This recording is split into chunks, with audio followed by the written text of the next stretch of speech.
Learning theories. Learning theories would explain some of the ways that experience changes what we are capable of doing. No, we got this from experience. Unlike psychodynamic theories, learning theories focus on behaviors that are observable. It focuses on how we learn and emphasize behaviors that can be seen, no, pag sinabing observable, rather than internal motivation, kagaya nung kay Sigmund. When you say this, what comes to your mind? What is this sound?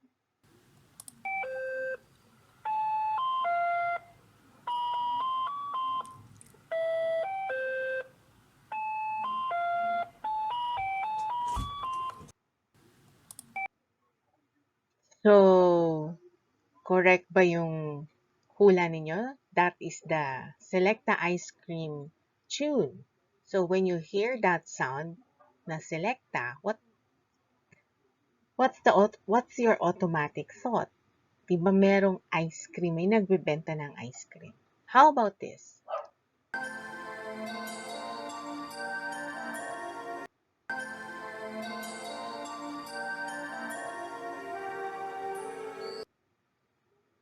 So, if you know the image kanina ni Jose Marichan, and you associate that with the Burr months, if you hear this song naman, this is the song na associated for Christmas. So let's discuss classical conditioning. Ivan Pavlov was a Russian physiologist who discovered that certain cues in our environment can create physiological responses in us. Example, the image of Jose Marie Chan would remind us of the Burr months. It is associated with Christmas, or the sound of Selecta ice cream, or Christmas in our hearts. The sound or images can be associated with the experience of wanting an ice cream or being excited for Christmas. Classical conditioning occurs when we learn through association. Pavlov's understanding of classical conditioning developed out of his work when studying how saliva breaks down food, no? Because he's a physiologist, no? He's studying digestion. If you watch yung Psychiatry and Industry of Death, di ba nandun yung original na aso ni Pavlov, no? Pinuncture yung cheek niya kasi minimeasure doon yung saliva, no? Yung dog, meron siyang tube na naka-attach doon sa cheek niya. So, yung tube na yon, that would capture or collect the saliva that can be measured when the dog is eating. So, si Pavlov, he noticed that the dogs produce saliva even before he introduced the food.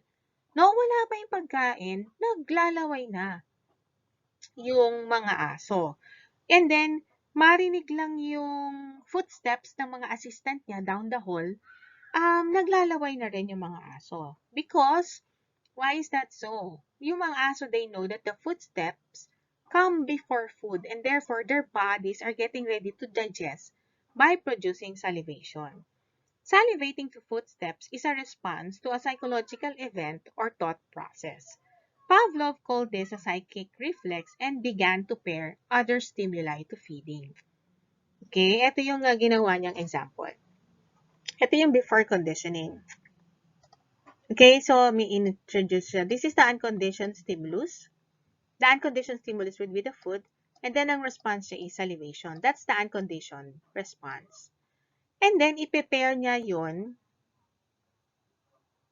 with a neutral stimulus or whistle.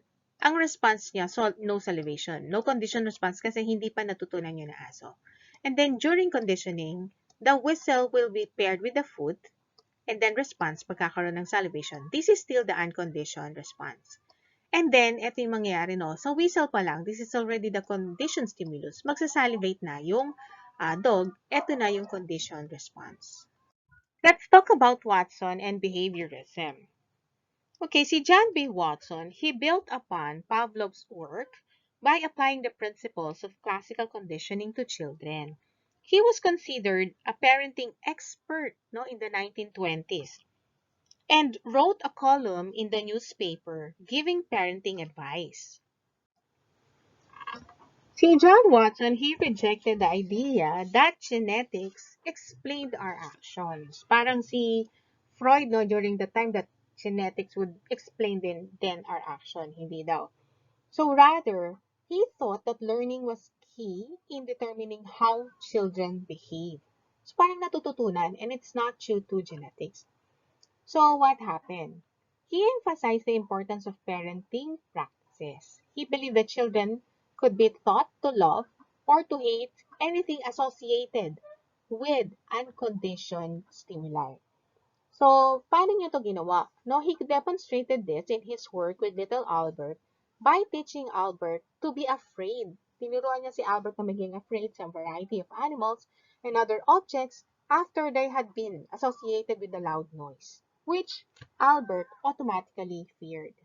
So this is a writing by John B. Watson, no? Psychology as a behaviorist views it. Paano ba nag-view ng mga behaviorists ang psychology? Psychology as a behaviorist views it is a purely objective, experimental branch of natural science.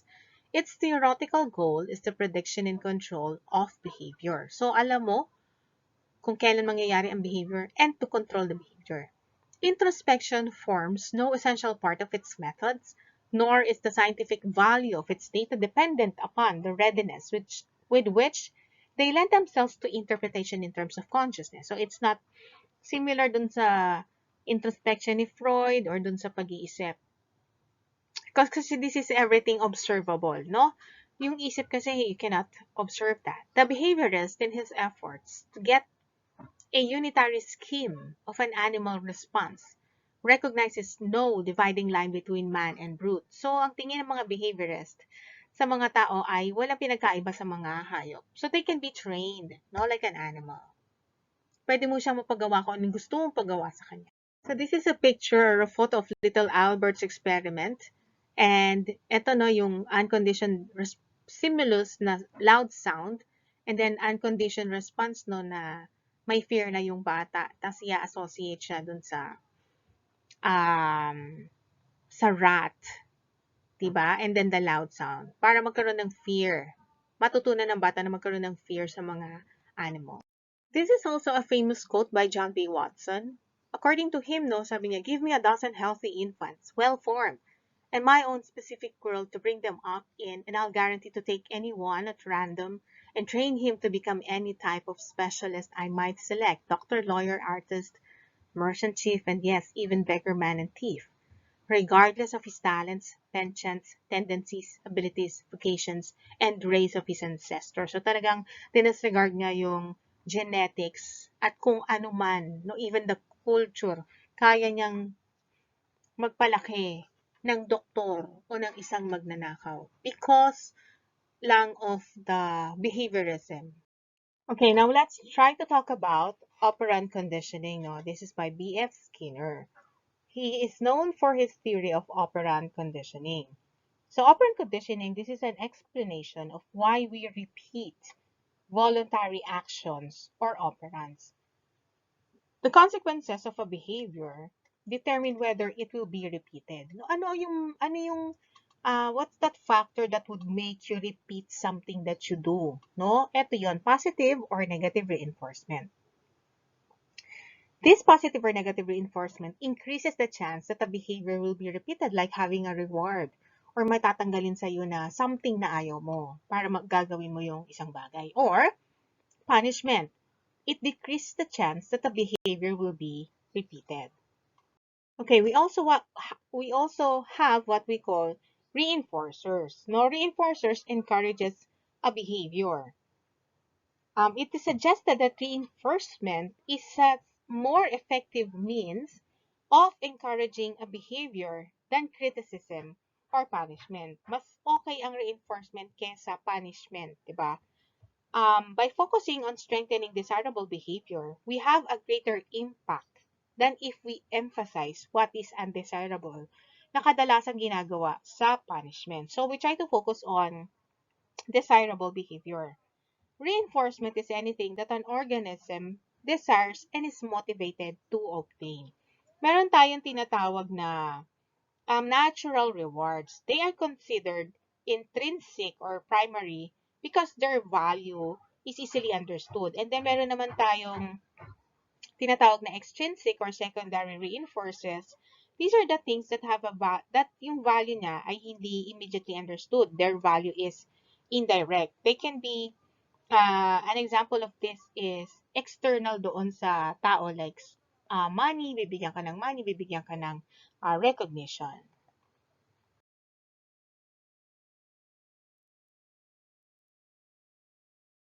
Positive reinforcers. The use of positive reinforcement involves adding something to a situation in order to encourage a behavior. For example, kapag ka may masipag na bata, pwede mo siyang bigyan ng reward after or pwede mo siyang i-compliment dun sa ginawa niyang kasipagan.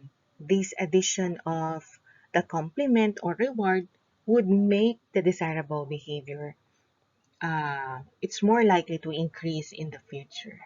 So think of some ways on how you positively reinforce others.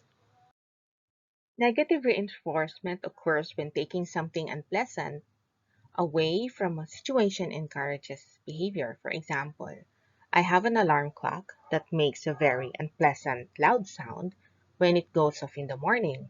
As a result, I get up and turn it off. By removing the noise, I am reinforced for getting up. So how about you? How do you negatively reinforce others? Punishment is an effort to stop a behavior. It means to follow an action with something unpleasant or painful. Punishment is often less effective than reinforcement for several reasons.